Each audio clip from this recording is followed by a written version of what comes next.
ایک تو کل سے حکومت نے اعلان کیا ہے کہ 26 نومبر سے اسکولز بند ہو جائیں گے، سارے اسکول بند ہو جائیں گے، اسکول بھی، کالجز بھی، یونیورسٹی بھی، اور پورے پاکستان کے اندر بند ہو جائیں گے۔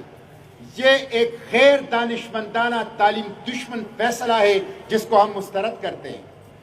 یہ کووڈ-19 کی، کرونا کی دوسری جو لہر ہے، ہم سے زیادہ طاقتور یہ یورپ میں ہے، اور یورپ میں اس نے بہت زیادہ نقصان کر لیا، لیکن وہاں تعلیمی ادارے بند نہیں ہیں، وہاں تعلیمی ادارے بند نہیں ہیں، اور یہاں پہ آپ تعلیمی ادارے بند کر رہے ہیں۔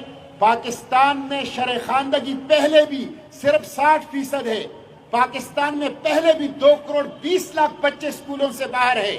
اسکولوں کو بند کر کے غیر معینہ مدت تک مسلسل بندش رکھ کر بغیر امتحان کے بچوں کو پروموٹ کر کے آپ تعلیم کے ساتھ دشمنی کر رہے ہیں، اور رہی صحیح تعلیم جو پاکستان کے اندر ہے اس کو تباہ کر رہے ہیں۔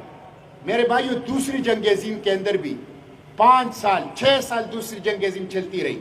وہ ممالک جو ایک دوسرے کے ساتھ دوسری جنگ عظیم میں حالتی جنگ میں تھے، انہوں نے بھی اس حالتی جنگ میں اپنی اسکولوں کو، اداروں کو بند نہیں کیا تھا، اور یہاں آپ اسکولوں کو اور اداروں کو بند کر رہے ہیں۔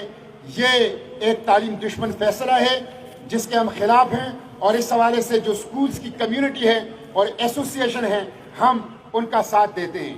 میرے بھائیوں، میں حکومت سے مطالبہ کرتا ہوں کہ ایک تو اس غیر دانشمندانہ تعلیم دشمن فیصلے کو فوری طور پر واپس لے۔ دوسرا یہ ہے کہ جہاں پہ کرونا ہو وہاں اسکول بند کریں، جہاں زیادہ کیسز آ جائیں وہاں سمارٹ لاک ڈاؤن کریں، وہاں تعلیمی اداروں کو بند کریں۔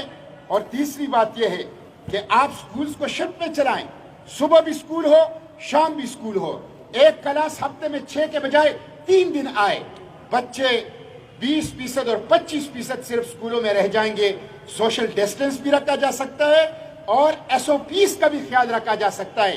بچے گلیوں میں محفوظ نہیں ہیں، گاؤں میں محفوظ نہیں ہیں، اپنے محلوں میں محفوظ نہیں ہیں، اسکول آئیں گے تو SOPs کے ساتھ وہ اسکولز کے اندر وہ محفوظ ہو جائیں گے۔ اسی طرح جو پرائیویٹ تعلیمی سیکٹر ہیں وہ تباہی کے دہانے پر ہیں۔ آپ کا تقریباً 40 سے لے کر 50% تک جو تعلیم کا بوجھ ہے وہ پرائیویٹ سیکٹر نے اٹھایا ہے۔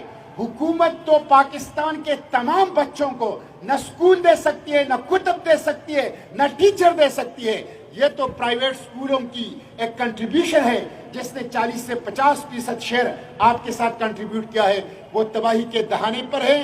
اگر آپ ریئل اسٹیٹ کے لیے پیکج دے سکتے ہیں، اگر آپ کنسٹرکشن کے لیے پیکج دے سکتے ہیں، اگر آپ انڈسٹری کے لیے پیکج دے سکتے ہیں، آپ پرائیویٹ اسکولوں کے لیے بھی پیکج دیں، لیکن تعلیم کو تباہ نہ کریں۔